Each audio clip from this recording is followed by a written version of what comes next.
Everyone's talking.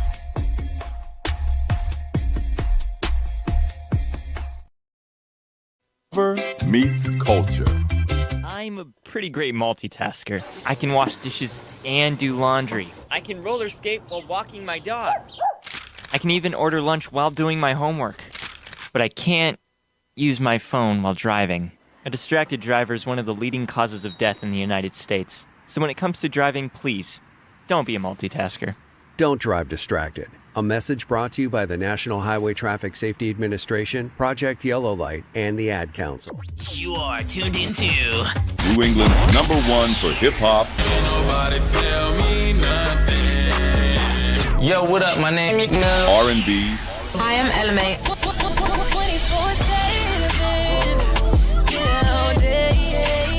What up? It's your boy DJ Mustard. Migos in the building. No masterpiece.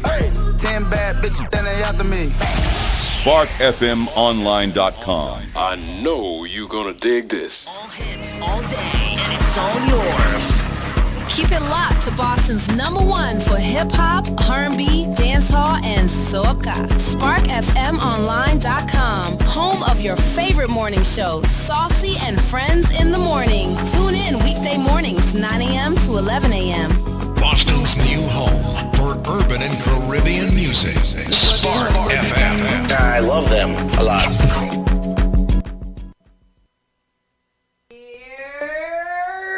And we are here. Hey. We are in the building. Good morning, everybody. Good morning. Welcome back to Saucy and Friends on Spark FM Online. Hey, everybody. Your #1 for urban and Caribbean music. How y'all doing? Hey, how you doing, Saucy? Miss Tony, I'm a little bit under the weatherando con today. No. Are you getting a cold? I am coming down with a cold. I should have called out, but I didn't. Here I am, winging it. Strong. You go, girl, because women are strong. Women are strong. Good morning, Miss Tony. How you doing today, honey? I am doing good. Good morning, everyone. The sun is shining. It is shining. It is. It is I mean, cold, it's too. slightly shining. It's friggin' cold. That's what it is. It is cold, and cold. that's a thing, because when is it gonna not be cold anymore? Yeah. Is the question that I have. But aside from that, I'm doing pretty good. I feel good today. I feel well rested. I feel nice. I feel cute. Feel cute? Do you have any plans for today? I don't have any plans for today. No. I'm going to the gun range today. Yes, today is shoot 'em up, stick 'em down. Shoot 'em. Pew, pew. I'm going to do that today, and that I'm looking forward to that. I'm a little intimidated and scared.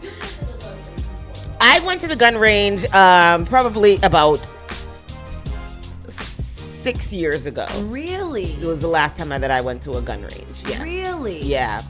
So I haven't fired a gun in a long time. You haven't shot a pew pew. I haven't shot a pew pew, so we'll see what. I'm nervous. It's like riding a bike. Once you shoot one, let me stop. That's not true. No. Once you shoot one, you shoot them all. That's not how it goes at all. Yeah. And then maybe you could find something that you like. Yeah. That's something that happens. That when I went the last time, I did shoot like 6 different guns. Okay. I had a dream about it last night too, and that was in your dream. I was shooting in my dream. Oh. And I was doing good too. I was hitting the target.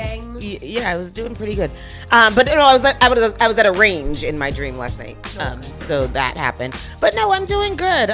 Life's good. I am into Virgin River right now. That's what I'm watching. It's such a lovely little show. It's not for everybody though, but it's Virgin River is, it's really, really cute. So I'm into that right now, and finishing up with that, and then I'm gonna go. I have to balance, so I have to go from like violent series to something really super sweet. Yeah. So I'm gonna go to. I saw Jack Ryan is back. So Jack Ryan is back, and I realized that I do have to go back and watch Jack Ryan over. Yeah. Just like I had to start Crossover, which I didn't realize was such a good show. Oh yeah. When I went back to Cross, I did have to go into the last season to see what was going on, and then I was just like, forget it. I'm not gonna do that. Yeah. So and I've been doing that a lot. Like I have to go back into the last season, especially when they spread them out too much. Yeah. But lately, I'm like, I'm not doing that. I'm just gonna go forth. Have you started Bridgerton yet? I have not started Bridgerton yet because I was waiting for the second half. Did it come out? Oh, yeah, I think everything is out now. Oh, okay, so I will. So maybe I'll do watch Bridgerton, that. but I can't do too super sappy right now because I'm not really in my romance bag right now. So I got to go back into something hard, and like then I'll go 'em, back shoot into 'em, romance. kill. Yeah. Okay. And then I'm gonna go back. I haven't watched The Rip yet. I need to go. I need to watch that. The movie with them boys from Boston. Oh, I saw that too. Yeah. Yep. So I gotta go see that. Go watch that, and then So that's where I am. So yeah. So we are. And then this weekend, we have Content Day coming up on Saturday. Oh, we gotta call Cece. Yes. Is that a Saturday? Mm-hmm. Yeah, it's on Saturday, Content Day. I believe it's from 1 to 7. Yeah. If you are a business, a creator, anybody who needs to pretty much come in and get some content done, whether you want to host a podcast, start a podcast, just take some pictures in front of a podcast, some microphones. If you need headshots, if you need product shoots, if you need styling shoots, runway, makeup, all kinds of stuff will be here on Saturday. So make sure that you guys come here, get all your content out of the way so that you can start, the second quarter off to the right start. Very right. And also, don't forget, people, stay tuned. We will be giving away tickets for Rhythm and Remedy benefit happening on Saturday as well at the Russell Auditorium. This is by the Boston Rhythm Riders. So that is going to be a pretty good show with Cupid, Noel Gourdine, District, and Big Moochie. So listen out for tickets for that. We will be giving away tickets for that on our shows. Absolutely. Yeah. We do got a great show lined up for you today. We do not have any guests. However, we are going to have some fun and talk about some things that maybe we might have missed in the last couple of weeks when we have our good people here hanging out with us. Oh, yeah. So with that said, let's just kind of get right into the show, and then we'll come back and we'll get into the news situation.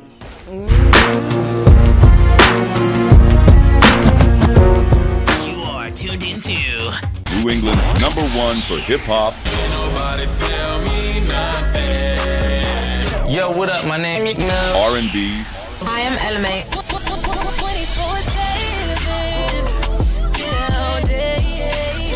up? It's your boy DJ Mustard. Migos in the building. No masterpiece. 10 bad bitches, then they after me. SparkFMOnline.com. I know you gonna dig this. We are back. Today is March 19th. It is March 19th. It's 9:35 a.m. in the morning. Currently it's 33 degrees. A high of 43 should be resting upon us later around the 3 o'clock hour. And then we're going to drop down to a low of 25 tonight. 25. As of tomorrow, Saturday, Sunday, and Monday, it looks like we'll be somewhere in the 50s. And every day is a chance of rain, a high chance of rain. So there we are as a people. Yeah. And that's how it's going to be. So, and I'm sorry to you. Yeah. It's time for our Around the Way news. Miss Tony, let's get right into it. Let's get it. So let's going on in the Around the Way news. Well, here we are as a people, young people behaving badly. 16-year-old boy charged in the shooting death of a Boston woman. 16 years old. A teenager is charged with murder related to the death of a 61-year-old woman in October.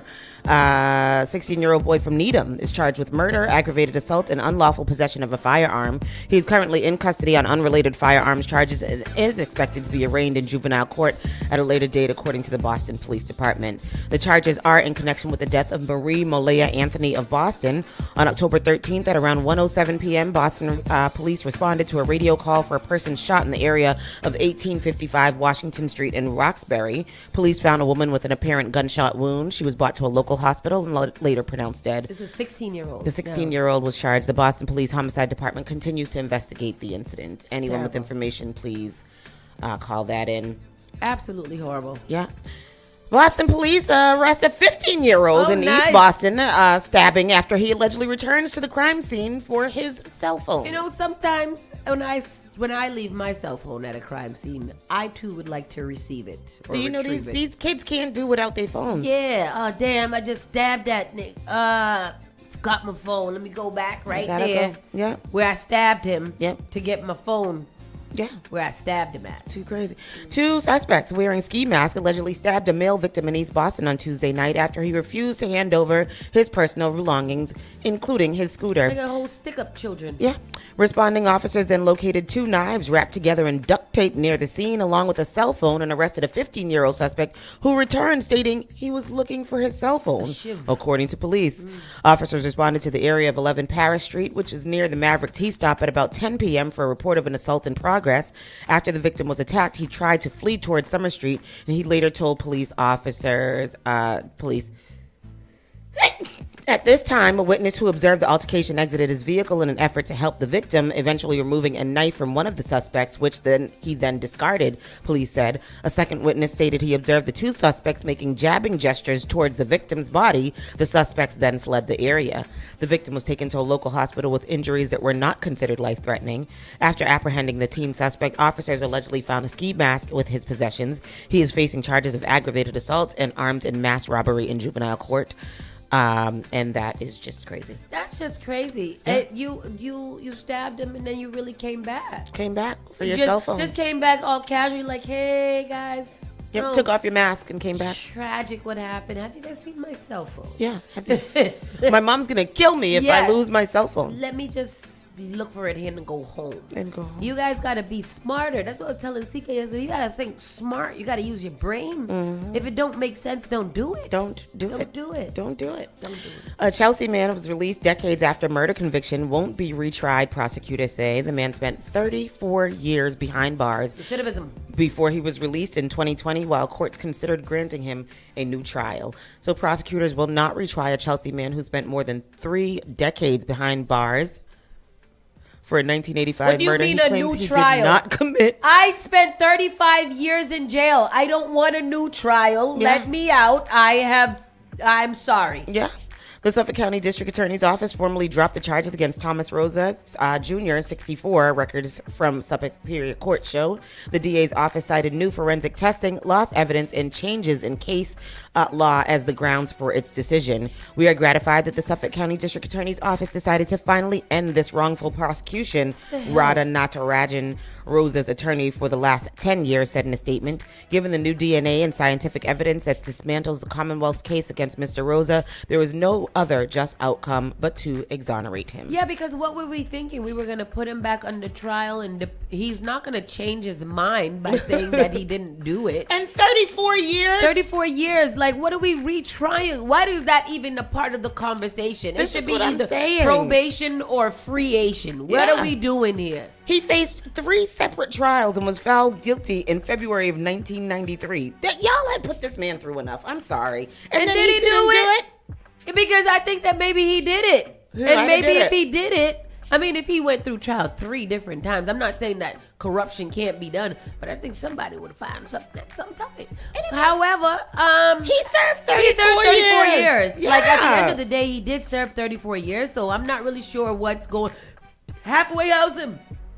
See if he do good in society. If he don't, bring him back into the house. He was let out in 2020. He's already done. He's done. Now they just decided not to try him again. Oh, so after I've been out for 4 years, you gonna decide 6 years. You decide that you're not gonna try my. Bro, I'm leaving. I'm in Mexico. That's where I am. I'm in Cuba. Exactly. I'm not going to Cuba. There's no exertion. Oh, if you go to bringing back extradition. I mean, exportation. Mm-hmm. I don't know the word. Mm-hmm. This Dorchester resident brings trash to City Hall to raise awareness of the litter problem in Boston. I hear you. The stories are just all over the place. You got to bring the trash to where it belongs. He said, I'm not invited to the rooms where these policies are being made, but what I can do is point out infrastructure that's physically visible to everybody, says Alex. If you see a man pushing a cart full of protruding poles or flattened construction cones down Mass Ave, it's probably Alex making this frequent commute to City Hall in an attempt to clean up Boston. Wasn't he running for something? Alex was running for something. Oh, yes, the young boy who's running for mayor. Yeah, one of the most basic responsibilities of government is to keep areas clean, to manage resources right, and to manage the way that people move around. And I saw that in Boston. There's obviously a very clear failure in those aspects. Let's go, Alex. Alex, 25, may be familiar to some Boston residents after he ran a long shot campaign for mayor last fall. After his predicted loss, Alex has not stopped his campaign for a brighter Boston. Alex opted to change his last name to match his first after he became an American citizen in 2023. This young man is awesome. Is innovative. Yes. Alex, who works part-time at a restaurant on Beacon Hill, spends his free time pushing a cart around the city, collecting fallen state and city government materials like bus signs, broken traffic cones, and forgotten construction equipment, along with other trash. Yeah. He then carts the damaged infrastructure and garbage to City Hall Plaza and leaves it there for all to see. The goal, he said, is to raise awareness about what he describes as inaction from the city and a misallocation of resources that have left ordinary Bostonians behind. I'm not invited to these rooms where policies are being made. I really can't go to school board meetings and pitch ideas there, but what I can do is point out infrastructure that's physically visible to everybody, Alex said. We need Alex for Blue Hill Laugh. We do. We do. Yep. He said the third time in 10 days bringing damaged infrastructure to City Hall, totaling over 200 pounds. He's picked up a total of 5,000 pounds of trash and other discarded materials in a year. Wow. Alex, doing the people's work.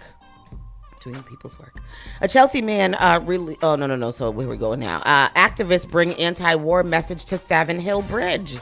And this is cute. What they did you should have keep on going in that story. Alex is out here doing the people's damn work. It was so long. Sorry, just Say these, more. The New York University graduate said he's had a few encounters with police around City Hall.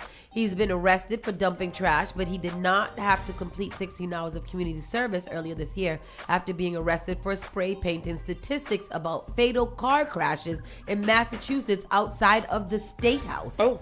Alex says that once as he brought liquor bottles to City Hall after a cleanup last summer, 10 police officers circled him and about 5 police cruisers pulled into the plaza. It's always a question of, is there going to be law enforcement waiting for me? What is going to be the response? Because I can never really tell. Sometimes authorities tell me that it's going to be fine, and then they don't do anything about it for a few months, Alex said. So he's a guerrilla protester. Yeah, he's Alex.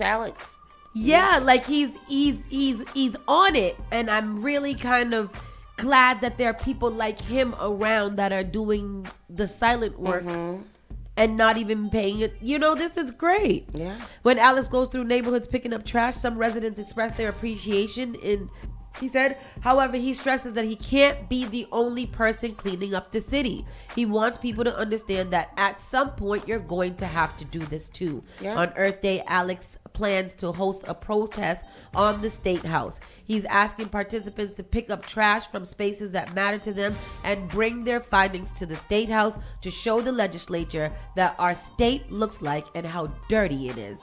Yeah.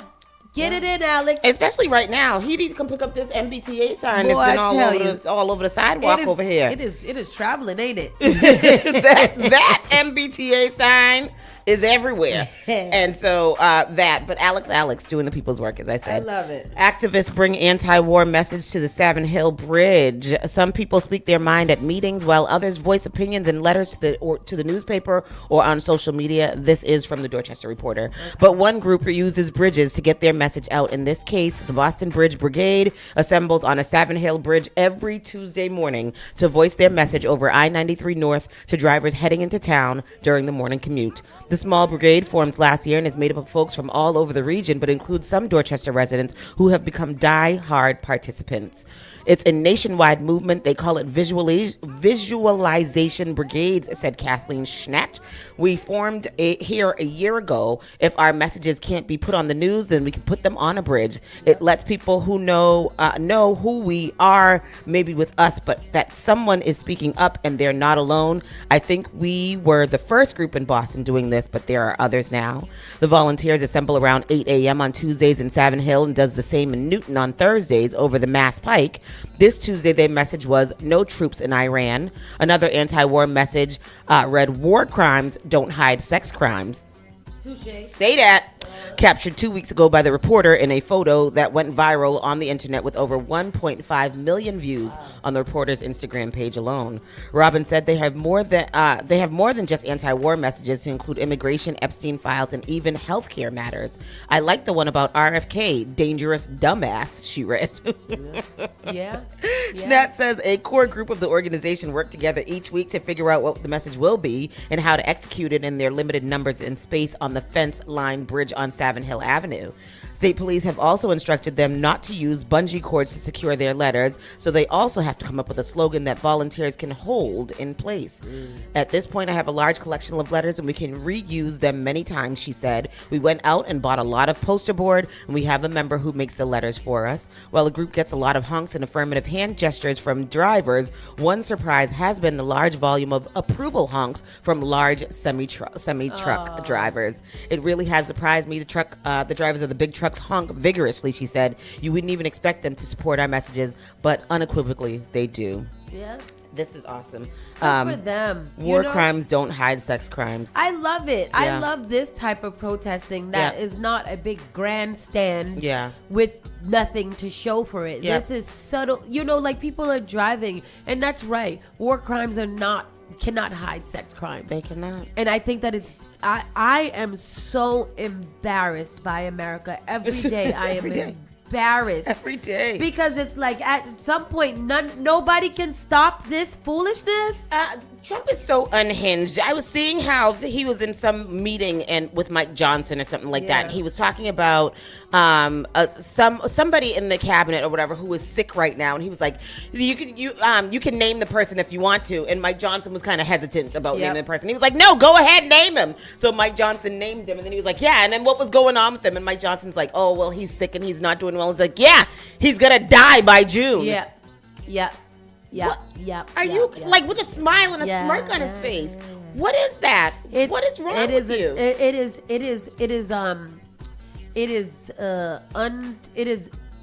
is backed up entitlement. He has positioned himself to be able to say and do and behave however he wants, because who's gonna check him, boo? Yeah.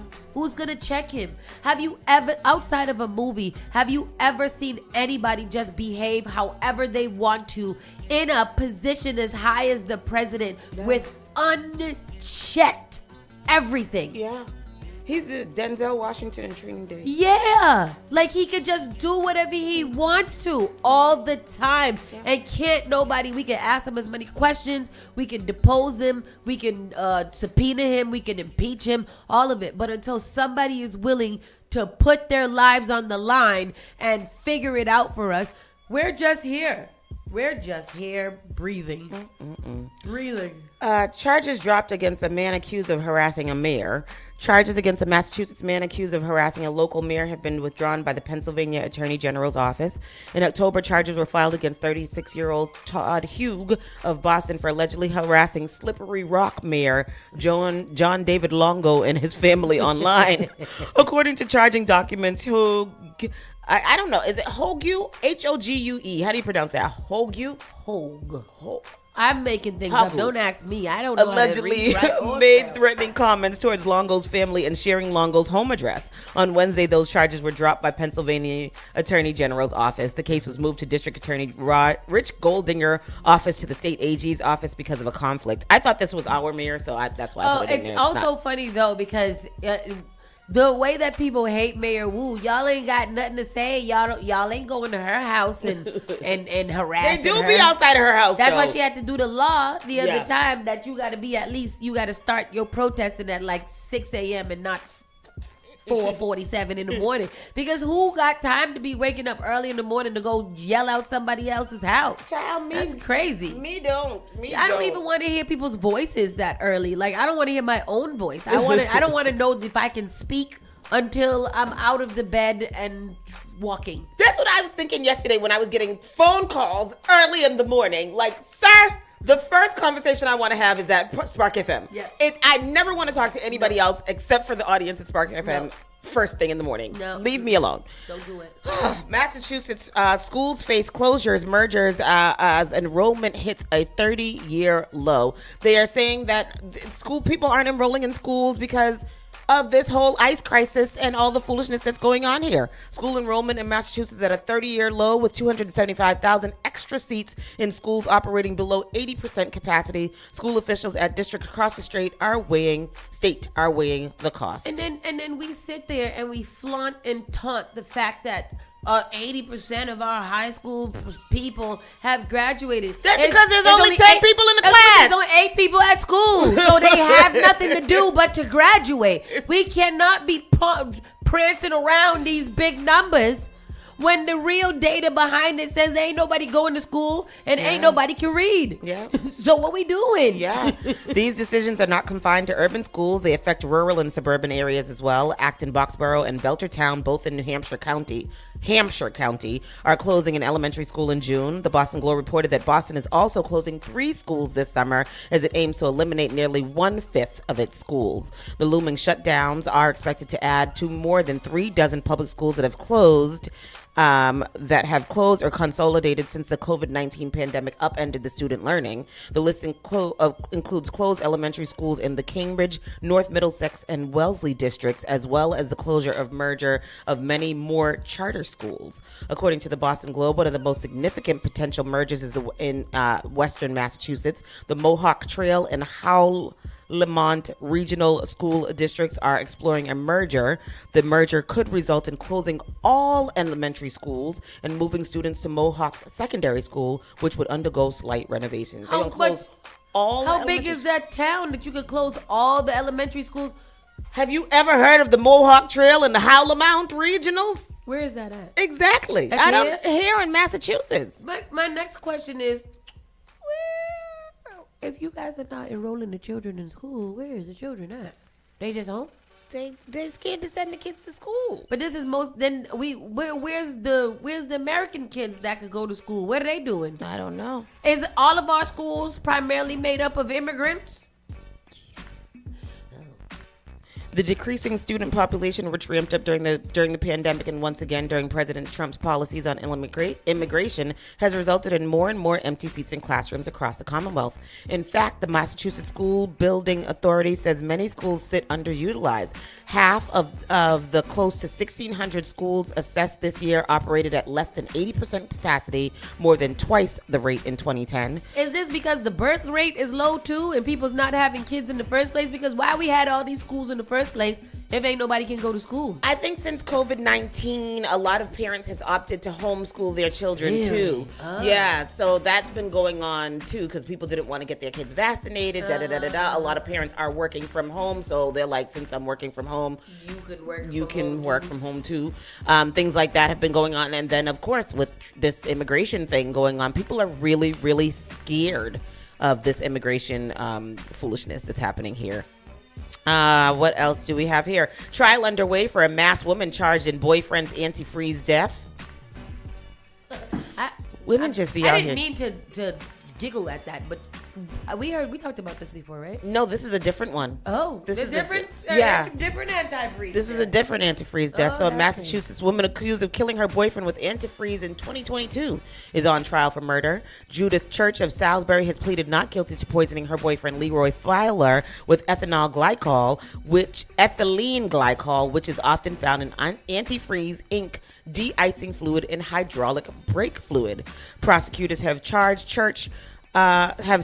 Church called police requesting an ambulance just after 8 p.m. on November 11th of 2022, telling the 911 dispatcher that her boyfriend must have ingested something and he could not stand. Fowler, 46, was found in medical distress by emergency crews and taken to multiple hospitals. Wait, how did she do it? She gave him antifreeze. How? I don't know.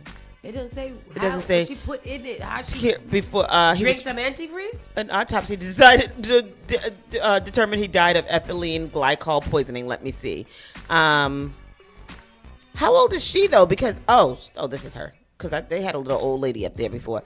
My boyfriend must have ingested. Officers reviewed body cam footage as part of their initial investigation and found the Central Avenue residence was cluttered with numerous bottles that appeared to be cleaning materials on the counters and floor in the kitchen. Detectives couldn't read any of the labels on the bottles due to quick movements of the camera. When detectives asked to go into the apartment to talk about Fowler, Church said no, stating her house was dirty, according to the court documents. She was interviewed on the sidewalk out front, during which time her adult son, Douglas Church, who lives in a first-floor apartment there, told detectives they believe Fowler could have been the victim of carbon monoxide poisoning from work he was doing in the casement. Is the casement the same as the basement? I think so. Detectives next met with Fowler's family at their residence, where his son, also named Leroy Fowler, said his father had been dating Church and living at her place for years. However, he had also had a second girlfriend and was known to go back and forth between these two women. She was bitter because of the fact that her boyfriend had a girlfriend. And she tried to. I still want to know what was the vehicle that she used. Oh, she was putting stuff in his shakes. Oh, that she made for him. Oh, she was making hair, honey. You had a long day. Here's a little shake. Here's a little smoothie I made for you. Don't antifreeze got a taste? It don't got a taste? Girl, I don't know. I never tasted. People used to drink antifreeze during Prohibition and died. That's why they re-legalized alcohol. Well, thank you for that. Very interesting Schneider. fact, Schneider. Schneider, do you know if antifreeze has a taste? Would I be able to taste it if I knew that somebody was let me Google that. Does antifreeze have a my Google is crazy. I know, don't do that. My antifreeze, my Google is they gonna get me for all the wrong murders. It's gonna be one murder that I do that they're gonna look back and be like, oh, one time she had Googled this, so she was trying to throw us off the scent. You gotta do it in incognito mode. Oh, how you get that one on? You just press a little button. They're still in the streets 2 weeks later. Councilor Culpepper debates the future of space savers. Y'all got to get them MF and space savers out. If I see a space saver, you have to pop my tires because I am throwing it. Yeah, like, are you kidding me? Seriously, get them out the streets. I'm not even gonna read that because it's ridiculous. Get them out the streets. Councilor Culpepper's on it. Because there's not even no damn snow on the ground no more. So what are you saving the space? What space are you actually saving? You're right. All the snow is gone. I saw one singular small patch in the garden next to the white gate today. One singular small patch. That is There's so no crazy. Snow for you guys to be holding any savers. Because how do you know that's the actual spot in which you snowed out? Exactly. How you know? Get out of here. And then 6 New Hampshire residents arraigned for downtown crossing assault and robbery. What y'all come down here and do that for? 6 people from Manchester, New Hampshire are facing charges in connection with the robbery in downtown crossing MBTA station, where they chased and assaulted a victim before stealing his phone. Oh, them little boys. Remember? Mm-hmm. Luis Soto, 20, Jose Soto, 20, Cameron Castro, 21, Anthony Perry, 22, and Alexander Lysa, 21, were all charged in BMC Central on Monday with unarmed robbery, assault, and battery with a deadly weapon and disorderly conduct. Giovanna Williams, 20, was charged with receiving stolen property over $1,200 and disorderly conduct. Judge James Kofi set bail at $500 each and ordered all parties involved to stay away from the victim and the location of the offense. All 6 were returned to court on May 19th for a probable cause hearing. And y'all too damn old for that foolishness. Yeah. Cut it out. Yep. Yeah. Go get a damn job. This is the one where they jumped him and stole his cell phone and then in the T station. Yeah. Go get a effing life. Right. Come all the way down from New Hampshire to come and do foolishness. 19 years damn old. You don't got 19 no and 20 and 21. Job, no lifeguard position or no little waiter at 110 Grill. Like nothing. Y'all don't got nothing to do. Look, no 110 Grill. Anyhow, that is the local news. We're going to take a quick pause for the cause. Come right back. We've got nationals and we got lots of entertainment things to tell y'all about. Entertainment? I need to be entertained. All right, we can do that. We can just read the headlines from the No, there's some things that have been happening. We'll be back. We're going to decide what we do. Saucy and Friends, Spark FM. We'll be back. Bye. The only thing that does matter is great music, and you will find it here. The all-new Spark FM. Knowing better is living better. It's about having real information so you can be empowered to make choices that work for you and your community. Know Better, Live Better is a community-centered campaign connecting Black, Indigenous, and other people of color to HIV prevention, testing, treatment, and sexual health care, without judgment and without pressure. Right here in our community, trusted partners provide affirming care, from testing and prevention to treatment and support. Because care should meet you where you are and knowledge should feel empowering, know better, live better. Visit lesbiagayurbanfoundation.org/live better and get connected. Looking for a school that pushes students to aim higher? Boston Collegiate is a free public charter school in Dorchester serving grades 5 through 12 with a diverse community of over 700 students. From rigorous academics and college and career preparation to varsity athletics and powerful artistic showcases, Boston Collegiate creates opportunities for students to thrive in the classroom and beyond. The 2026 to 2027 school year application is now open. Apply today for a chance to be part of what truly sets Boston Collegiate apart. Visit bostoncollegiate.org to apply. That's bostoncollegiate.org. All hits, all day, and it's all yours. Keep it locked to Boston's #1 for hip-hop, R&B, dancehall, and soca. SparkFMOnline.com, home of your favorite morning show, Saucy and Friends in the Morning. Tune in weekday mornings, 9 a.m. to 11 a.m. Boston's new home for urban and Caribbean music. Spark FM. I love them a lot. Looking for bold flavor and good vibes? Come to Finn's Fusion, right at 1191 Blue Hill Avenue.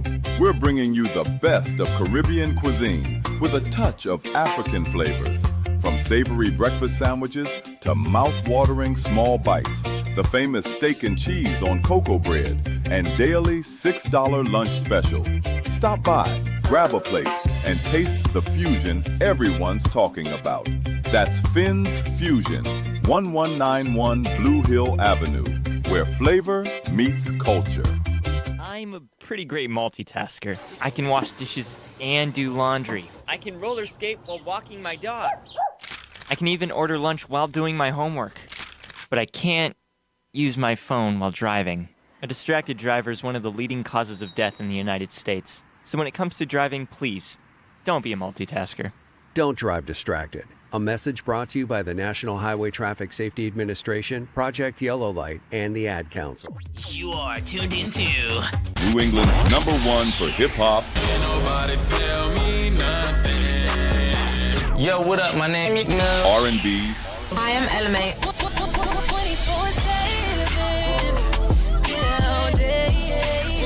up? It's your boy DJ Mustard. Migos in the building.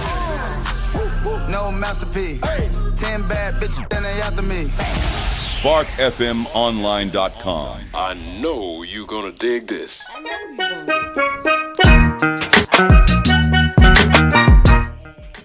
can't take $1 out of me. Nobody that know about Jackassy. That I'm a PIMP. Hey, that's my song. They wrote that for me, honey. So I'm a PIMP in this BITC Izzy. You better get it, girl. You go, girl. I'm going. It's time for our national news. Let's see what's going on in the headlines with your Cheeto in chief. Taco. Your taco. Trump always, what is it? Cops out. Cuts down. Trump always chickens out. Chickens out. Yeah. Trump always chickens out. Let's talk about it right now. Joe Kent is under investigation for alleged leaks. Who is Joe Kent? He's the guy that the war guy. That just dropped out. The FBI is investigating former National Counterterrorism Center Director. Yeah, that's him. Joe Kent, in connection with the alleged leaks of classified information multiple times. Multiple sources with direct knowledge of the matter told CBS News. The probe began before Kent resigned this week over the Trump administration's handling of the war with Iran. The sources said the FBI Criminal Division is handling the probe, which has been underway for some time, one source said. The FBI declined to comment. Kent did not immediately respond to requests for comment. The news was first reported by Semaphore. Former Deputy White House Chief of Staff Taylor Budwich alluded to the issues shortly after Kent resigned, writing on X that Kent was often at the center of national security leaks and spent all of his time working to subvert the chain of command and undermine the president. He didn't specify what information Kent was accused of leaking. Do you see how they're like throwing him under the bus now? It's crazy. Because I mean, I think this is it. Tulsi Gabbard, who is the national intelligence, whatever the hell thing that she is, she's under fire right now for just basically lying about everything that's going on. Yep. They pretty much asked her, it's quoted that Trump and Hegseth and all of those, and y'all said that y'all found Iran's nuclear bomb back last year and you obliterated it. Yeah. That's what y'all said. Yep. You said you obliterated it. That's the word. You obliterated it. Obliterate. And obliterate. And it's gone. It's no more. Yep. They have fixed it. That's why we did it. And that's why we pulled out. And that was it. Yeah. Now you guys are saying that they had one, or they were in thoughts of thinking about rebuilding another one. And that's why you moved in. And that's why they were a threat. Yeah. So she was like, it's not my job to determine whether it's an imminent threat. Bitch, yes it is. You are actually the person who is supposed to tell the president what is an imminent threat or not. It's not against him. He don't know what he's doing or what he's reading. So why would you say that? Yep. And this is what I don't like about America, because y'all will sit here and let these people play in our in your faces, and then all y'all gonna do is get mad and walk out. Oath. Yes. All y'all gonna do, we walked out of that meeting because we understood that they wasn't gonna answer our questions. What the hell you walked out from? Drag them through the dirt until they tired of talking. Ask them the same question in many different ways. Pull up ChatGPT, say, how can I ask this question in 100 different ways, and ask them those 100 different ways. I am so tired of the softness of America. The tomfoolery. Effery gone.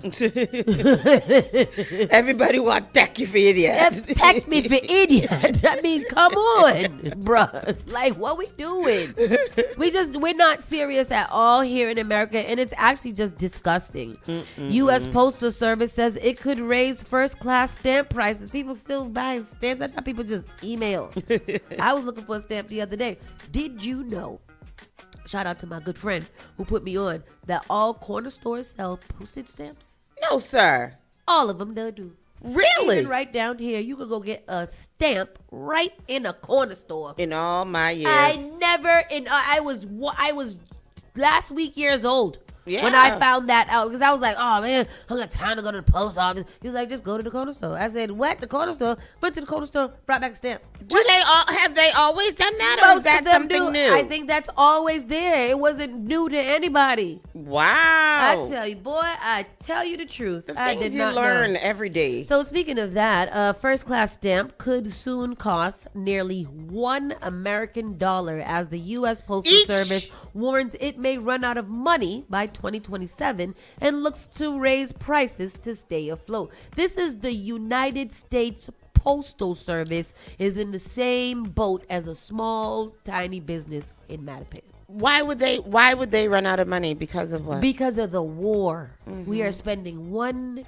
billion a single solitary 24 hours on this war that is not an imminent threat to us. During a Tuesday, March 17 appearance before Congress, Postmaster General David Steiner said the price of a first-class stamp could rise to 90 to 95 cents, up from 78 cents. Is that how much stamps cost? 78 cents? I thought they was 39 At this point, me too, I thought they was 36 cents or something like that. The most I thought it might have been 62. But $78 for a stamp to put on a piece of paper that y'all gonna rip open anyways, and I got the lick? That's crazy. Steiner said higher prices are one of the few options available as the agency faces mounting losses. Raising stamp prices to as much as 95 cents, he told lawmakers, would largely solve our controllable loss. The warning comes as USPS says it is running out of financial runway. In interviews with Reuters and the Associated Press, Steiner said that without congressional action to lift the agency's $15 billion statutory debt limit, USPS could struggle to pay vendors or employees by February of 2027. The borrowing cap was set in 1990.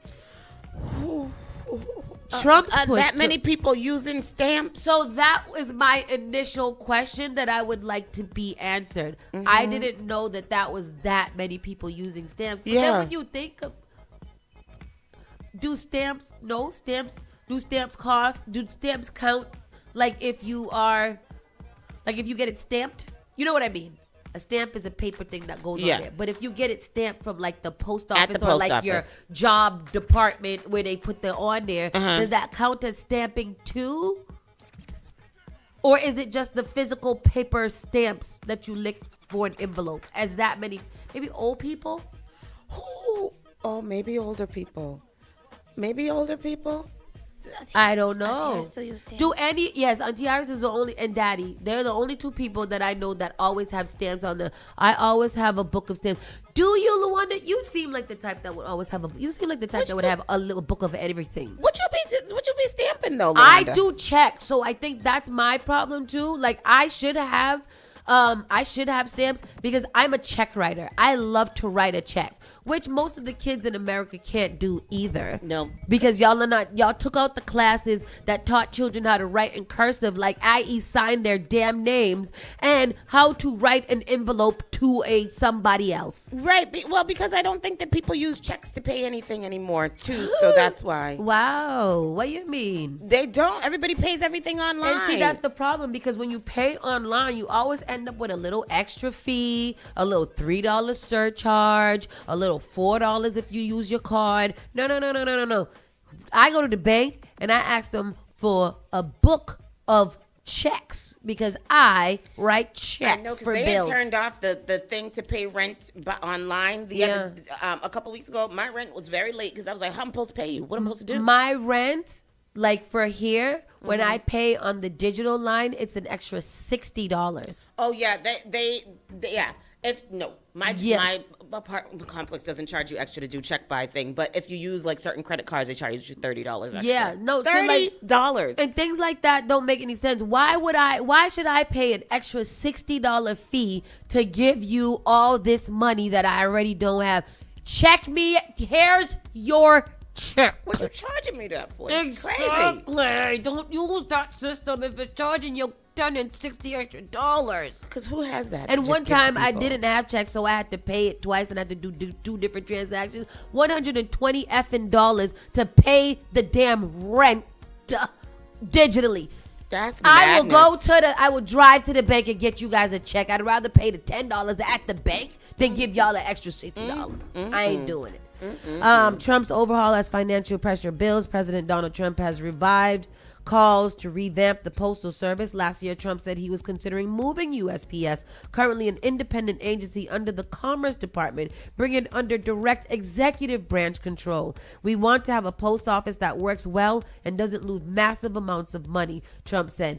I don't think that Trump has ever said anything that didn't have to do with money about this economy. He hasn't said anything about food. No. He hasn't said anything about gas prices. He hasn't said anything about anything except how much money can he make from our struggles. It's very disgusting, nasty, terrible individual of a man. Iran missile attack on Qatar causes extensive damage to facility housing huge gas plant. Oh, good. I'm not rooting for Iran, but I'm also not rooting for America. So I don't know. I'm rooting for America only because I live here and I don't want to get a nuclear bomb upon us. But I don't think that we should have been there in the first place to even be in this situation when we're thinking about that. Yeah. Fresh Jan says kids can't even spell their name right. Do you see the way they text? They don't know the difference between there, and there. And it's true. Most of us adults don't know that either. I'm cheap. I cut out stamps from envelopes that the post office forgets to put their red. Schneider, I want you to take a 2-week break. You need to come into this station so we can sit down and have a good talk with you. You are cooked. You got issues, bro. And for the record, Schneider is one of our favorite people in the whole entire world. Favorite people. Iran missile attacks and so they have done extensive damage on a facility housing our gas plant. So that means that our gas, I don't know what kind of gas it is, but something's going up. Something's going to be more expensive because of this. And everything's always more expensive because of the foolishness that's going on here in this world. Yeah, I'm over it. Very, very sad. Tired. Cuba's leader says U.S. aggression could meet impregnable resistance. Yeah, he's like, bring it on. Come I don't want to mess with Cuba. I feel like Cuba's kind of unhinged. Me too. Like, what do you do? Cuba, Colombia, those places are a little bit. Is he trying to get the United States blown off the map? 100%. Why? We talked about that yesterday. He wants to. He wants us to go out. Yeah, he just wants to he wants to press the button because he wants it to be over with him. Yeah, he's probably gonna press it on his deathbed. The thing is that this is a bad precedent that we are setting for in general.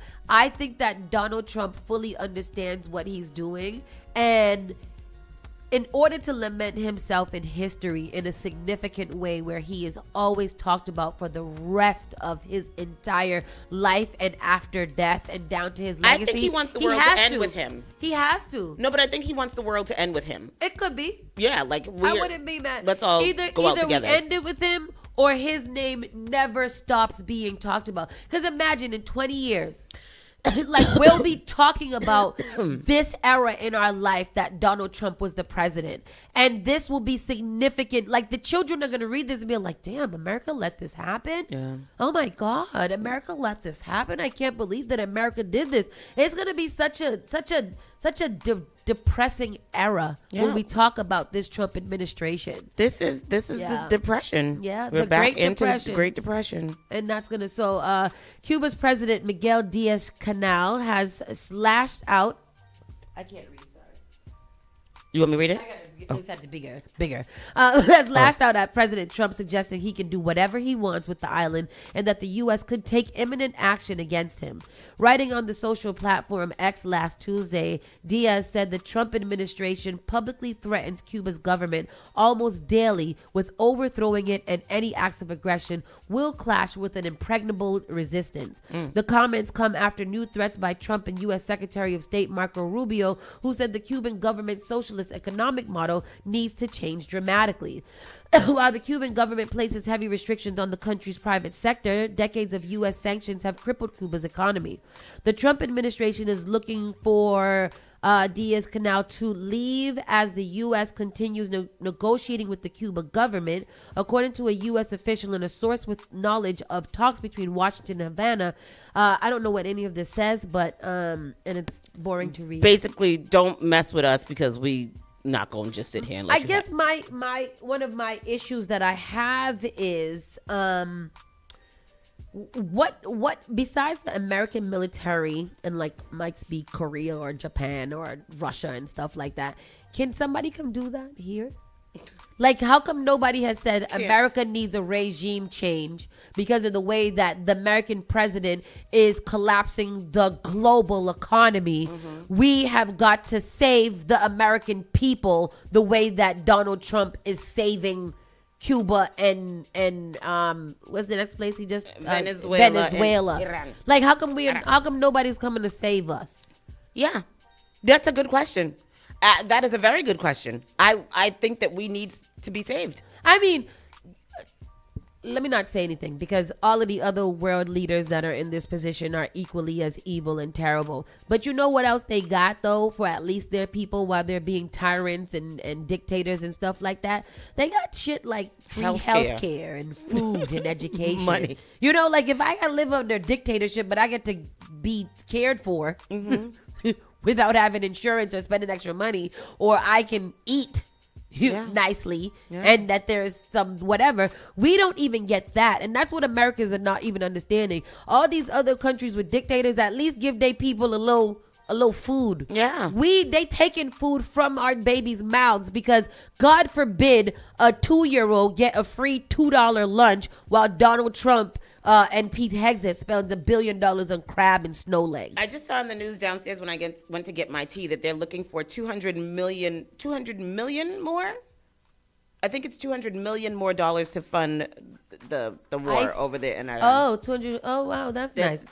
While we can't get not while they're cutting our health care, cutting our SNAP benefits, cutting our Social Security, cutting everything, increasing gas prices, increasing grocery prices, increasing fuel and oil and everything prices. We get nothing but more debt and more depression. It's nasty work that's being done here. Trump temporarily loosened shipping rules to bid to lower gas prices. Whatever. Ain't nobody doing no deal with Trump right now to do anything. The national debt just crossed $39 gazillion, almost doubling since Trump vowed to erase it. What is a trillion? Yeah. Gazillion, same thing. Trillion, gazillion. Zamillion. 39 gazillion dollars we are in debt. Yeah. After this muff came in here talking about we gonna clean out Doge and we gonna find all the money. In 1 year since he's been president, he has doubled our national debt to $39 gazillion. And gazillion is not even a real number. Neither is trillion, because ain't nobody even know what $1 trillion look like. And people still support him and follow him and think that what he's doing is good. Oh, they will fight if you say anything, about Trump, you have TDS, Trump derangement syndrome. It don't matter how right it is. I think it's so crazy how they have the Trump derangement syndrome as something for us and not for them. Right? That's weird. Because aren't you deranged in thinking that he's a good person, that you would sit there and Completely defend him all the time? Completely deranged. We've got to take back that and start calling them TDS, because this is not. That always confuses me, because I'm like, ain't that what you got? Yeah. Seems to me like that's what you got. Keeping it moving. I will follow the law, Bondi says after Dem storm out of Epstein briefing. Off with her head. Off with her effing head. Do you understand me? Off with her head. I want her to go the way of Kristi Noem. Like, she needs to be on that path that she needs to be gotten rid of. Like that. I think they're too soft on that. I think that they shouldn't have gotten fired. They need to be arrested. They need to be arrested. They are committing crimes against America. It is treason. It is treachery. It is all of those things. House Committee Oversight Democrats said Wednesday that Attorney General Pam Bondi refused to commit to complying with the subpoena that compels her to testify at a closed-door deposition over the Jeffrey Epstein files on April 14th.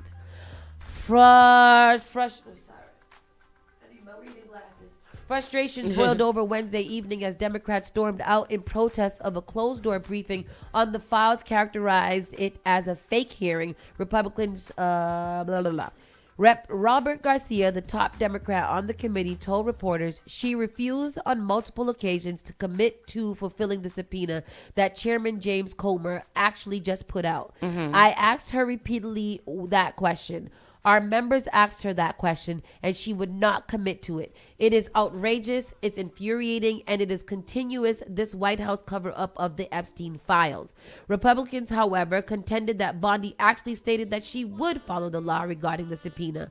She said she's going to stick to the law. Whatever the law is, that's what it is. So I'm not the attorney, but that was a legal answer, and that's what she's required to do as the Attorney General. Rep. Tim Burchett, who's a Republican bitch in Tennessee. It was all staged. You could tell it. Huh? That was smooth. What happened? What you just did. Oh. No. It was all staged. You could tell it because it was just built up to it. Asked after the briefing if she would comply with the subpoena, Bondi replied, I made it crystal clear. I will follow the law. Congressional subpoenas carry the weight of law behind them. Defying one could result in a charge of contempt of Congress, but Democrats would need a handful of Republicans to vote with them to hold Bondi in contempt, and the Department of Justice typically does not prosecute its own attorney general. So she can just do whatever she wants. Unchecked, whatever. She can continue to be a little arrogant, bitter, aggressive, snooty, sassy little white woman, and they ain't gonna check her. Who gonna check me, boo? Who gonna check her, boo? And that's what, you know what, you have to give at least some credibility to this administration, because they have set themselves up flawlessly to be unchecked. Who is going to check them? No one. No one. So why did Kristi Noem fall then? Because Kristi Noem made Donald Trump look bad. She said like Donald Trump approved or knew of some of the bull crap that she was doing, in which he already said he didn't know. So I think they're able to operate independently as long as they meet the messages. Okay. Donald Trump is the best person ever. It was all my fault. I did this off of my own will and things like that. Once you say that he said I could do it or whatever, that's when you F up the game. Okay. And he didn't really fire her because she's just not a spokesperson anymore. She's just behind the scenes making other rules that don't make no difference or make no sense to us. You know, drag them all through. Get off with their heads. Get it together. Off with their heads. I want them to hang them all together like they did in Handmaid's Tale. Yes, like the Salem witch trials. Find them all and burn them at the stake. What are we saying? Post nightclub demolished nearly 10 years after the massacre left 49 dead. 49 people dead. That's been horrible. 10 years? Yeah. Shut up. Yeah. 40. Really? I didn't realize it was 49 people. I knew it was a lot of people, but I didn't know 49 is a lot of people. I'm blown that it was 10 years ago. That seemed like it was just the other day. Yeah. With at least half a dozen police cars nearby, an orange crane struck the dark gray stone building where 49 people were killed and dozens of others wounded in what almost amounted to the second most lethal mass shooting in U.S. history. In a place that city of Orlando will construct a memorial to commemorate the people killed in the mass shooting after purchasing the site in 2023. The gunman, Omar Martin, 29, responsible for the massacre, was killed in a shootout by law enforcement after a 3-hour-long siege. Mateen completed the shooting with a handgun and a Sig Sauer MCX, an AR-15 style rifle, weapon that was legally purchased in the week before the attack, according to officials. Authorities said that during the shooting, the gunman called 911 and pledged allegiance to the leader of ISIS, which is known for its intolerance of LGBTQ people. The year before the shooting, the terrorist organization released videos that appeared to show gay men being hurled off buildings and then stoned to death. Really? I don't remember that. Thrown off buildings and then stoned? Yeah, that's what they need to do with this administration if they are looking for kind of creative ideas.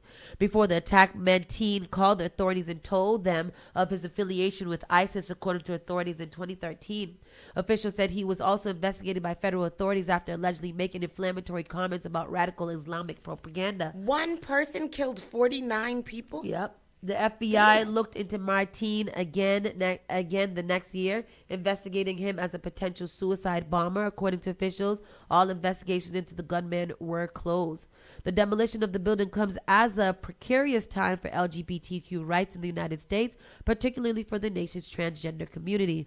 Within the first few weeks of the second term, President Donald Trump issued executive orders that prohibited trans people from enlisting and serving in the Army, forbid trans girls and women from competing on female sports teams at public schools, and block federal funding to hospitals that provided transition-related care to minors. That's crazy. This was such a tragic thing. It was horrible. Absolutely horrible. 49 people. On March 7, 2 teenagers were arrested after throwing explosive devices at an anti-Muslim protest outside the official residence of New York City Mayor Zohran Mamdani. Authorities described the incident in which no explosives were detonated as an ISIS-inspired attack. Yeah. And I'm surprised that there's not more of those happening right now, especially with this war going on. What do they call sleepers? Sleeper cells, yeah. Sleeper cells. You never know who has been sitting here just kind of waiting for this to turn up, and that's kind of scary too in general. Yeah. Like, you just don't know. That's why you shouldn't go to large scale events. You see, that's why I had my thing going on the other day. What? When we was going to the parade, I was very stressed out. And I'm glad that we ended up where we ended up. That was a good space. Me like too. when it's done. Yeah. Because I feel like anything that's gonna happen is beginning and middle. Yeah. When it's done, that's when they don't want it to happen. I don't know. I'm glad we made it safe, sis. Me too. Federal judge denies asylum claim for family of 5-year-old Liam. Oh, what? No, why? Yeah. What happened? Can you get? Let me get the music back on. What did you say? Oh, sorry. Go to it. Let me see. Sorry. Federal judge. Nope. Federal judge. A federal judge. There we go. A federal judge has denied the asylum claim for the family of Liam Conejo Ramos, a 5-year-old Minnesota boy whose arrest by U.S. Immigration and Customs officers in January gained national attention. You have a clip? I do have a clip for us to listen to of this situation that is coming up right now. We've learned a judge denied the asylum claim of the Ramos family and their son, Liam. This is new video. Thanks for joining us. The family of a 5-year-old boy who became a national symbol of ICE raids in Minnesota now faces deportation. Tonight, we've learned a judge denied the asylum claim of the Ramos family and their son, Liam. This is new video of Liam Ramos and his father boarding a flight in Texas after the two were held at a family detention center there in January. ICE agents detained the 5-year-old and his father in Columbia Heights, and their arrest became the focus of protests and political backlash. Members of Congress lobbied for them to be released from a family detention center in Texas. A judge eventually ordered their release, and they did return to Minnesota. Liam, his brother, and their parents are from Ecuador. They have been seeking asylum in the U.S. since entering the country in 2024.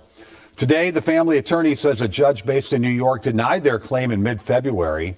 The legal team is appealing the decision, but for now, the family can remain in the U.S. So if they have been traumatized, as we all know here, what the family went through, the little boy and his family.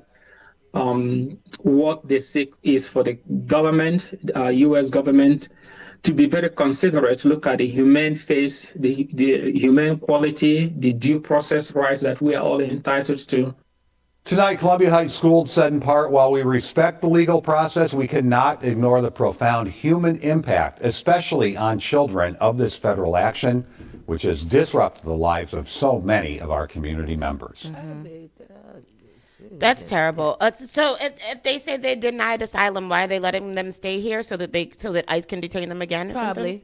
Probably. If I would listen. At this point, I'm just voluntarily leaving. I can't. It's too much stress, like it just seems like too much. Yeah. Like, just let me stack some paper. Give me 6 months. I mean, if they're going to do that, give people like 6 months to stack some paper, get their little records and their life together, and then let them move back in dignity instead of doing this. I don't like the detention stay. Yeah. From being like dragged in the street and arrested to being detained for however many long until you finally put me somewhere where I can at least rebuild my life. And then held in these places that are just, nasty, not good for humans to be in. Yeah, that's awful. I hate that. Yeah. I hate that a lot. Hi, Miss Libra Weathers. How are you? If they made Bill and Hillary testify, they can make her. They should make all of them testify. I don't get it because Bill and Hillary don't got no type of responsibility or no type of clout right now. They don't got no immunity. They got checked. They got to shut up. Yeah. And be quiet. And then so we're going. What time is it? We're gonna go to a commercial break and we'll get back into the entertainment news in a little second. Keep it locked right here to Spark FM Online, #1 for urban and Caribbean music. Once I can get the commercials to situate themselves. All right, we'll be right back. Spark FM. The only thing that does matter is great music, and you will find it here. The all-new Spark FM. Knowing better is living better. It's about having real information so you can be empowered to make choices that work for you and your community. Know Better, Live Better is a community-centered campaign connecting Black, Indigenous, and other people of color to HIV prevention, testing, treatment, and sexual health care without judgment and without pressure. Right here in our community, trusted partners provide affirming care from testing and prevention to treatment and support. Because care should meet you where you are and knowledge should feel empowering. Know better, live better. Visit lesbiagayurbanfoundation.org/live better and get connected. Looking for a school that pushes students to aim higher? Boston Collegiate is a free public charter school in Dorchester serving grades 5 through 12 with a diverse community of over 700 students. From rigorous academics and college and career preparation to varsity athletics and powerful artistic showcases, Boston Collegiate creates opportunities for students to thrive in the classroom and beyond. The 2026 to 2027 school year application is now open. Apply today for a chance to be part of what truly sets Boston Collegiate apart. Visit bostoncollegiate.org to apply. That's bostoncollegiate.org. All hits, all day, and it's all yours. Keep it locked to Boston's #1 for hip-hop, R&B, dancehall, and soca. SparkFMOnline.com, home of your favorite morning show, Saucy and Friends in the Morning. Tune in weekday mornings, 9 a.m. to 11 a.m. Boston's new home for urban and Caribbean music. Spark FM. I love them a lot. Looking for bold flavor and good vibes? Come to Finn's Fusion, right at 1191 Blue Hill Avenue. We're bringing you the best of Caribbean cuisine with a touch of African flavors. From savory breakfast sandwiches to mouth-watering small bites, the famous steak and cheese on cocoa bread, and daily $6 lunch specials. Stop by, grab a plate, and taste the fusion everyone's talking about. That's Finn's Fusion, 1191 Blue Hill Avenue, where flavor meets culture. I'm a pretty great multitasker. I can wash dishes and do laundry. I can roller skate while walking my dog. I can even order lunch while doing my homework. But I can't use my phone while driving. A distracted driver is one of the leading causes of death in the United States. So when it comes to driving, please, don't be a multitasker. Don't drive distracted. A message brought to you by the National Highway Traffic Safety Administration, Project Yellow Light, and the Ad Council. You are tuned into New England's #1 for hip-hop. Nobody tell me nothing. Yo, what up? My name is R&B. I am Element. What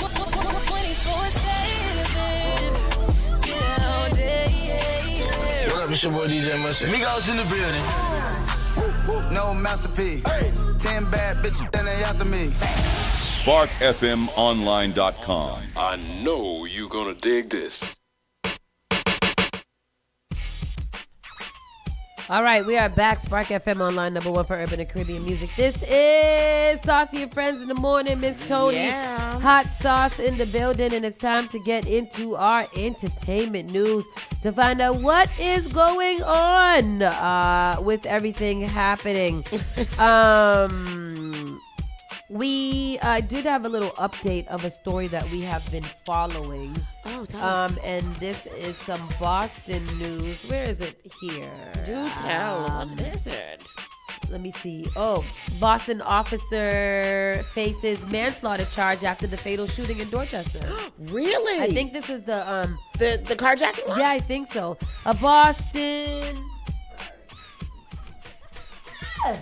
A Boston police officer was arrested Thursday morning on a manslaughter charge in connection with a fatal shooting last week in Dorchester. Officer Nicholas O'Malley, 33, is expected to be arraigned in Roxbury courtroom. Kevin Hayden said. Stevenson King, 39, of Dorchester, was fatally shot on March 11th in the area of 10 Linwood Street. Mm-hmm. At the time, Boston Police Commissioner Michael Cox. Hold on. I'm mad you drew out that Cox like that. Where is it? How did I miss that? Hayden announced. The commissioner said King then accelerate. Okay. Oh, there's a little Tony. Hold on a second. Y'all just bear with me for a second. It's kind of scrolling in a weird way that I can't necessarily figure out how. When it does that like jump thing. Yeah. I'm sorry, guys.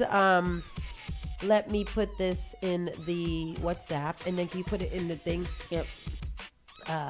In the meantime, how y'all feeling out there? What's going on? Let me get a hell yeah. Hell yeah. Let me get a oh yeah. Put it in there. Yeah. Let me get a how you doing? How you doing? And let me get get some tissue. All right, let me get this article. Boston police officer faces manslaughter charge after fatal Dorchester shooting. A Boston police officer was arrested Thursday morning on a manslaughter charge in connection with a fatal shooting last week in Dorchester. Officer Nicholas O'Malley, 33, is expected to be arraigned in Roxbury courtroom, the office of Suffolk County District Attorney Kevin Hayden announced. Stevenson King, 39, of Dorchester, was fatally shot on March 11th in the area of 10 Linwood Street. At the time, Boston Police Commissioner Michael Cox said the incident occurred during the department's response to a reported carjacking. He said responding officers found the car on Linwood Street with King still in the driver's seat. Cox said the officers approached the car and King gave King several verbal commands, which he ignored. The commissioner said King then accelerated the vehicle towards the officers in an attempt to flee, hitting a Boston police cruiser. The officers shot King during the incident, according to Cox. You have the clip? No. King was transported to an area hospital where he later died. Sorry, I didn't put it in. Hold on a second. Let me copy. There we go. There it is. Bottom? Oh, I see it. Okay, got it. King was transported to an area hospital where he later died. This is a very interesting development from that because when we talked about it yesterday, go ahead. The officers involved in the shooting were investigated, resulting in the manslaughter charge. So the fact that the officer was actually charged is very different. Very different than anything we've heard in this nation. America's first pledge was freedom. Jeep still carries that fighting spirit. From last week to this week. This is the previous video, but there's no. I don't think it's an actual video of this. Is it an actual video of this? Previous coverage. That was previous coverage of the situation, and it's actually not actually letting me click on it. So. Sorry for ya. Can't help you guys with a video. But that is what happened. 2 police officers were treated for injuries, but this one, I wonder how they determined that this one is the one. Is it the shooter? Is it the shooter one that was shooting at him? Because then that would be it. Because I don't feel like, isn't there a law that you shouldn't be shooting people in their back? He got shot in his back? I don't know. I'm assuming they shot at him when he was getting away, so it would hit his back. I don't know. I don't know. He never got shot, right? He just shoot at him. Did he die? Oh, it is manslaughter. Yeah, so he got shot somewhere from the back. So I'm assuming that it got him in his back as he was going away. Why he goes from the back? Why not from the front? If he was I thought he was driving towards them. Oh, I thought he was driving away from them. I thought they pulled him over, and then when they came to the car, he accelerated and hit the car in the front of him, and then kept on pulling off. Oh, and then they shot him in the back. Oh, I see what you're saying. Yeah, I don't know. We don't know because they never said where he was shot.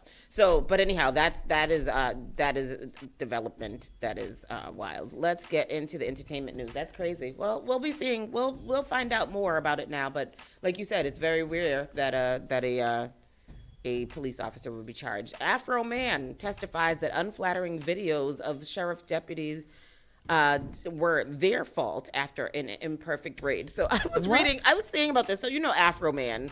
Because I got high. Oh, yep. So apparently some sheriff's officers raided his house and he thought it was unlawful. So then he made a video of it and included footage of the raid in this video that he did. And so the trial or whatever has started, and those sheriff's officers were on the stand crying. A male was on the stand crying. I don't know, because they said whatever Afro man did in his video was so embarrassing and hurtful to them. Now I want to see it. Afro man testified Tuesday in a civil lawsuit brought by 7 members of an Ohio sheriff's office who allege he used their likeness without permission in music videos and on merchandise and spread lies about them after they raided his home in August of 2022. The fault, the Because I Got High rapper maintained, was not his. On Wednesday, the jury was deliberating the case. The 51-year-old, whose real name is Joseph Earl Forgeman, said on the stand Tuesday that he was in the right, according to local station WCPO. The whole raid was a mistake. All of this is their fault, Foreman testified, taking the stand wearing sunglasses with American flag lenses and a red, white, and blue suit and matching tie made of fabric recalling the American flag. If they hadn't wrongly raided my house, there would be be no lawsuit. I would not know their names. They wouldn't be on my home surveillance system, and there would be no songs, nothing. I mean, yeah, you're right. Officers were acting in 2022 on a warrant showing probable cause that drugs and drug paraphernalia would be found on the property. The warrant also alleged that trafficking and kidnapping had happened there. No evidence of crime was found and no charges were filed. Foreman wasn't home during the raid, but was able to see at least part of it via a video recorded by his ex-wife and footage captured on his home security system before law enforcement turned off those cameras. It was that footage that was used in various videos the rapper subsequently posted, including a music video for the song Lemon Pound Cake, which he wrote about the raid. Officers tore down his door, he said, and damaged his house, taking money, vape pens, and a small amount of marijuana. There was a discrepancy about the amount of money taken and returned to the rapper, which seemed to be a point of contention linked to whether he was misrepresenting what the deputies did during the raid. After they left, I had the right to kick the can and do what I had to do to repair the damage they brought to my house. Yes, I did, Foreman said. I have freedom of speech. I'm a rapper. I entertain. His testimony came on the second day of the trial after the deputies took to the stand first day and testified that though the raid wasn't perfect, Foreman had been spreading lies about them for years since it occurred. Deputy Lisa Phillips, whose gender identity had been called into question in Foreman's videos and social media posts, cried on the stand as one of the videos were played for the court. Footage with a song called Lick 'em Low Lisa showed Foreman saying he thought he would crack some musical jokes in the wake of the raid, then going to comfort a crying actor who resembled Phillips. I didn't know they hurt you that bad. I was just having fun with a bad situation. The same video showed the actor engaging in sexual activity with another woman. In their lawsuit, WCPO said the deputies said the posts and videos caused them humiliation, ridicule, mental distress, embarrassment, and loss of reputation, and made it difficult to do their law enforcement work. That sounds soft to me. They was embarrassed because they got caught. And I think that's the whole problem of it. Yep. In an amicus brief, however, the ACLU argued that deputies' lawsuit was a classic entry into the slap lawsuit genre, referred to a type of lawsuit that seeks to discourage criticism of public officials. So yeah, they're embarrassed. So they were up on the stand crying, and they're suing him now. I was trying to find some video of it. I thought I had Lick 'em seen. Low Lisa? Yeah, for Lick 'em Low Lisa. It just as a bunch of things of him being on trial. He is fully dressed. Okay, in the American in flag. the American flag, like it looks crazy. He said, "This is my rights." Let me see if we could play a little bit of this trial of this Afro man, because he seems like he's full of entertainment. I like a man that's full of entertainment. Yes, I mean, I entertain for a living like you practice. That gave you the right to post the things that we've seen this week on the internet? Because Is that right? Is that right, Mr. Foreman? Yes, for tearing down my door, not paying for it, not being apologetic, me being a sport, doing something peaceful to raise the money to pay for their damages, me having the right of the freedom of speech as an American to talk to my family, friends, and fans about what the sheriffs did to my home. Yes, I had the right to my freedom of speech. After they left, I had the right to kick the can and to do what I had to do to repair the damage they brought to my house. Yes, I did. That includes the right to post the videos that you've just been posting up until Friday and beyond, right? Yes, I have freedom of speech. I'm a rapper. I entertain. I write fiction, comedy. Yes, I mean, I entertain for a living like you practice law for a living. Tell him, know your rights and know your laws. Y'all gonna come in my house, kick my shit around, I'm gonna kick you around. And didn't even find nothing. Didn't find a damn thing. Absolutely. Do your thing, Afro Man. Yeah, do your thing. I'm with it. I'm with it. You can't be law enforcement and be soft, like you said. Suck it up. Get it together. Get it together. What else? This is so weird. An AI-generated version of Val Kilmer is starring in a new movie. Why? Why they do that for? Couldn't he just be dead and they find somebody else that was alive Why that they y'all could do doing that? I don't understand why they're doing that. So the filmmaker behind As Deep as the Grave said they obtained permission from the late actor's estate to use his likeness. The first look image of late Val Kilmer appearing in the film As Deep as the Grave using AI technology. Kilmer plays a Southwestern spiritual leader named Father Fenton. The Kilmer, known for his roles in Top Gun, Tombstone, and Batman Forever, died of pneumonia last April. It was previously titled Canyon of the Dead, stars the late actor as this person. The movie, which also stars Abigail Laurie, Tom Felton, and Abigail Bresnan, is based on the true story of Anne and Earl Morris, early 20th century archaeologists who helped excavate and document evidence of ancestral Pueblolians in the American West. What? What is a I don't know. I'm not going to get into that. Don't get All I into know it. is that they're using an AI image of this man, and I don't think that that's right. Me either. And thank you for not getting into it because what?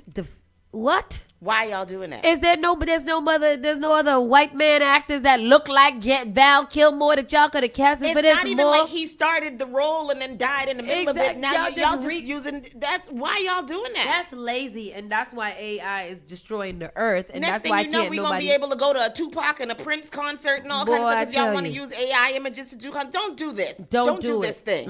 I don't like it. I don't like it. Fix it, Jesus. BET Plus shutters as Tyler Perry cashes out to Paramount. So what were you saying the other day? All of these BET, all of them, everybody is being owned by Paramount now. All of them is gone. BET is gone, and it is officially the white man's sport. Terrible. Anyway. Say goodbye to yet another app tile. Yeah. Paramount Skydance brought Tyler Perry Studios' stake in BET Plus, clearing the runway to fold the streamer into Paramount Plus. Later this year, financials stayed sealed, but the deal in the tens of millions translation. BET Plus content about, I don't know what I just read at all. Anyhow, all we know is that BET Plus has now been sold to Paramount. Paramount owns everything now, so that's all that you need to know. That's the gist. The lineup isn't small talk. Expect all the Queen's Men, Zatima, The Miss Pat Show, and Diarrhea from Detroit parked into a clearly labeled BET hub inside Paramount Plus. Pause. There's something called Diarrhea from Detroit. I was hoping that we could just go past that title there. What is that? And then piss me off. Can you Google it? Because now I'm upset. Are you sure it says diarrhea? It's no, I lied. Diarrhea. Oh. It says Diarrhea. There's no diarrhea. Everybody is Diarrhea from Detroit.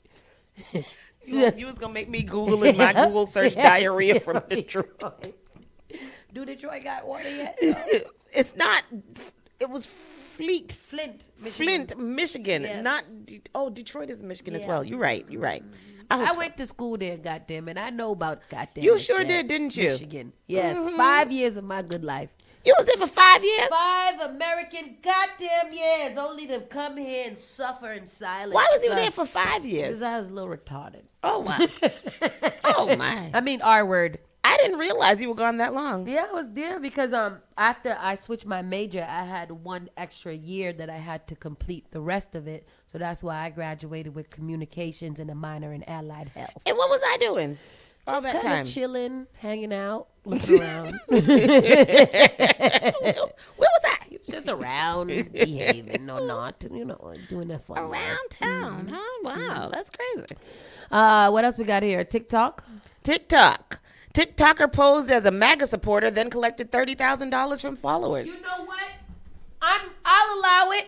I will allow it. I've seen a lot of people doing this. This is a black girl. And how come we haven't done it yet? No, this is a black boy now. Oh, the last time was a black girl that did it. Yeah, she did. So this one now is a black boy. He's wearing his "Make America Great Again" shirt. TikToker has come clean after scamming MAGA supporters over a period of about 2 years. He said he made about $30,000 by pretending to support President Donald Trump.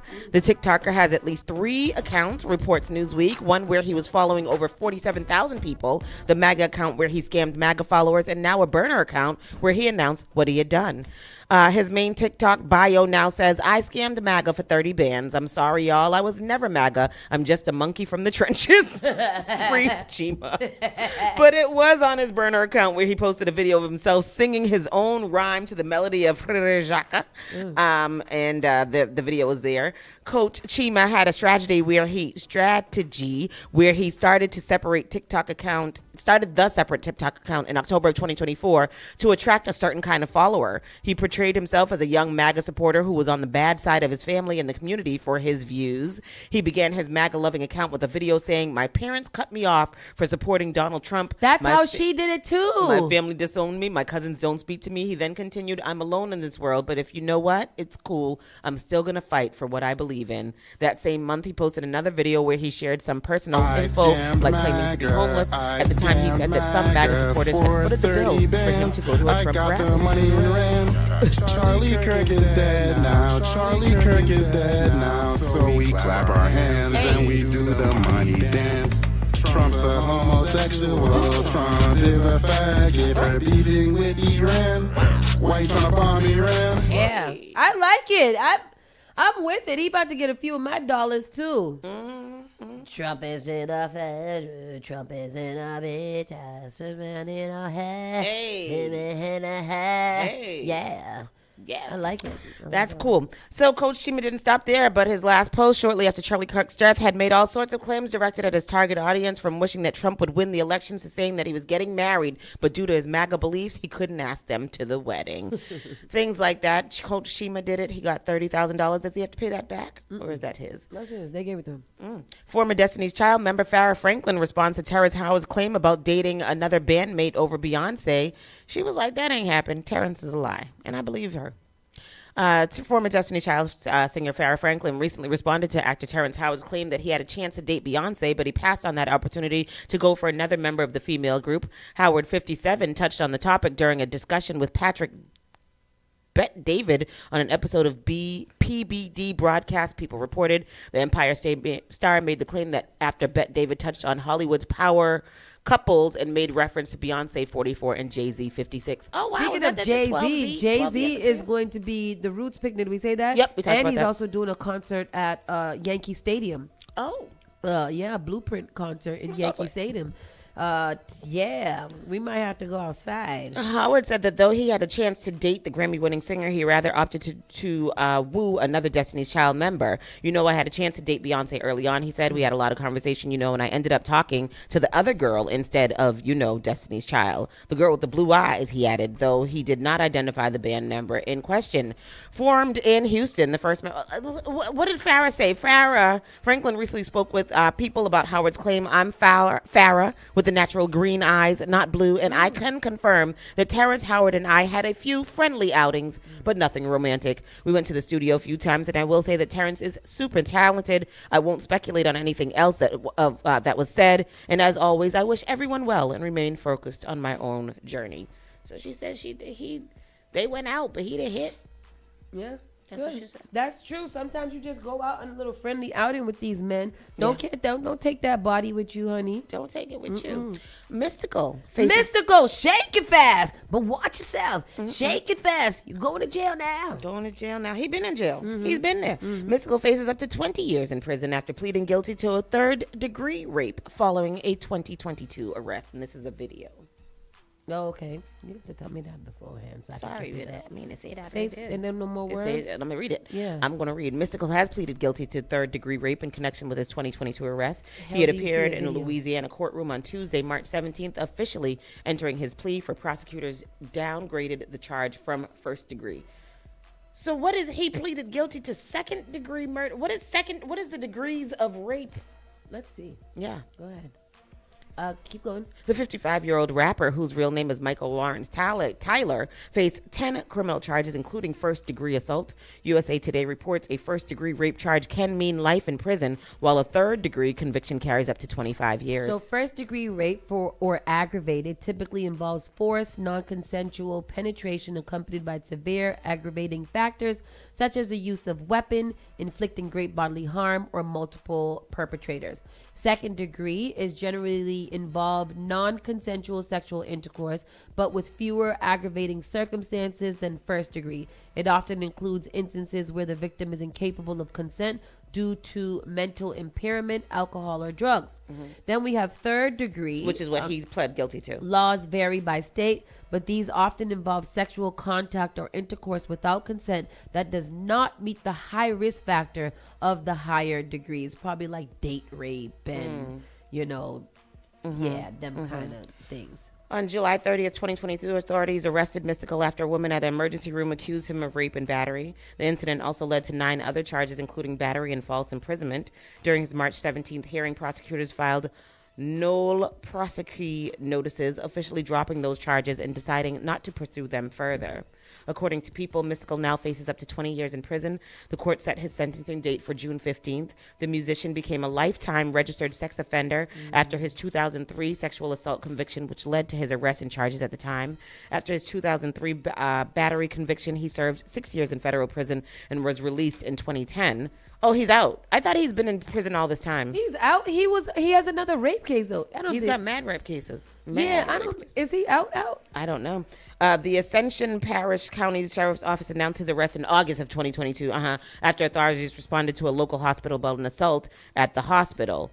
An assault. Period.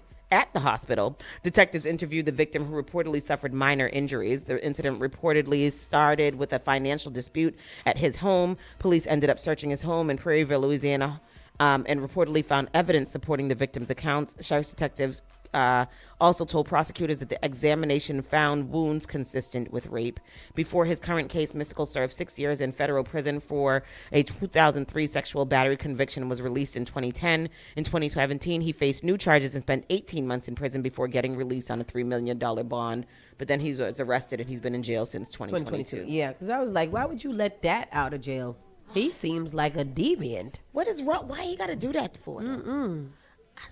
Me too. I hate that for him. Rick Ross sends Remy Ma a cease and desist letter for Biggest Boss movie. What's that? What is that movie? She making a movie about him? She has an entertainment thing now. Oh, yeah. Like a Tubi situation. So it's probably one of those movies that he wants her to not release. And well, good. She shouldn't release it if he doesn't want her to. Yeah. She got it bad. Papoose reacts after Clarissa Shields drops a love song about him on her 31st birthday. But Shorty got a whole song. I love it. It's a bop. I mean, if you in love like that, you want that Clarissa Papoose type of love. She is, she do my new favorite song. She's 31. I didn't know that. She's a child. She's a baby child. She looks a little more mature. She looks like she 31. could be about, 40. like a 47-ish. 40. Yeah. My new favorite song, he says, I felt every word. That is exactly why I love you. Genuine all the time. You never hesitate to show your love. You went crazy on this. Papoose wrote in Clarissa's comments. When is he gonna get a divorce? Maybe they working on it. Okay. Let me give you a little. This is probably copyrighted, so I'm gonna give you guys just a little sample so that you can hear it. Just a little samplito. All right. Porque you guys, if we gotta hear it, so do you. Here it is. Our love is true. I'll always be faithful to you. These other niggas ain't got a clue. Oh, baby, you're the kind of man gon' ride for me. Get it. Yep. Get it. You know what? All men should strive to have that type of love. All men should strive to make a woman want to love them like that. Yeah. I love it. Yeah. I love. Yeah. Get it, Clarissa. Get that papoose. Get it, papoose. I ain't mad at it. Do your thing. Oh, that's how you feel. Bree Tessie sparked strong reaction after saying she's always Nick Cannon's number one. Okay. Who is she? One of the baby mamas. Oh, okay. Go ahead. One of the 17 baby mamas. She believes that she's always number one, as you should. As you should. But she need to know that it's always going to be Mariah. Know your place, girl. She needs to know she only number one this week. Today. This day. Yeah. And all the other days, you might be number 17. You might be number 3. He's done making babies, right? No, I don't think so. I think he's still in his prime. I think he got little sperms left. Oh. And R. Kelly is under fire as prison music begins to get industry push. So his prison music is starting to come out. What is this? Good music? Is that? What about a little Jailhouse EP?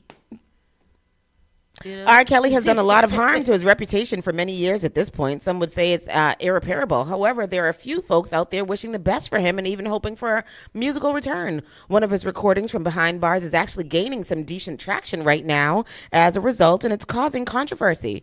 Caught on All Hip Hop's Houston Williams, longtime musician Teddy Riley is one of the biggest voices campaigning on R. Kelly's behalf. Riley shared a remix of Chris Brown's It Depends that the disgraced crooner laid down. At the very beginning, Kelly clarifies that it is in fact on the mic, and then shouts out Breezy right after as a means to also celebrate the locked up vocalist's birthday, January 8th. Riley captioned the post accordingly. I don't know what any of that, what I just read said. Still the king of R&B, bar none. Can't wait for y'all to hear the new music. Till then, teaser missiles will be dropping. It's about that time for real music. Legendary Let's Go R. Kelly the King. Recorded from the phone lines. Child. And then they take it out, chop and screw it. That's why engineers are so important to the music industry, because they can make your Jailhouse tape sound nice. Where is it that I can hear the song? I want to hear it.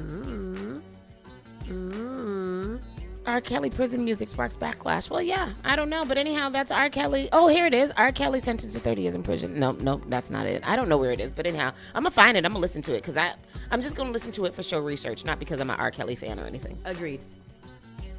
I'll allow it. Okay, thank you. And that is all. That's all, everybody. Yeah, that's it. We ain't got no more to report. There's some other stories that we'll get in tomorrow.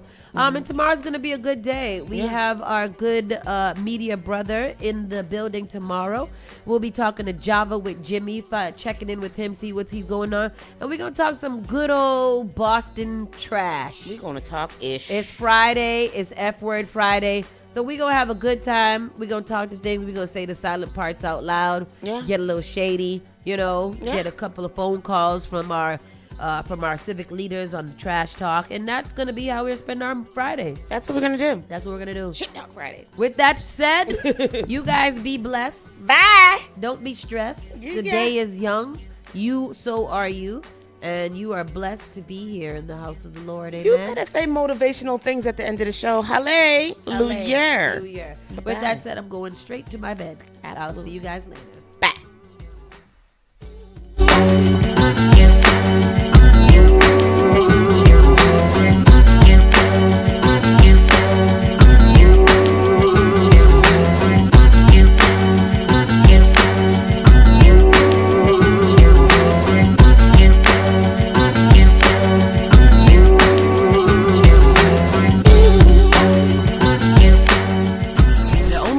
That does matter is great music, and you will find it here. The all-new Spark FM. Knowing better is living better.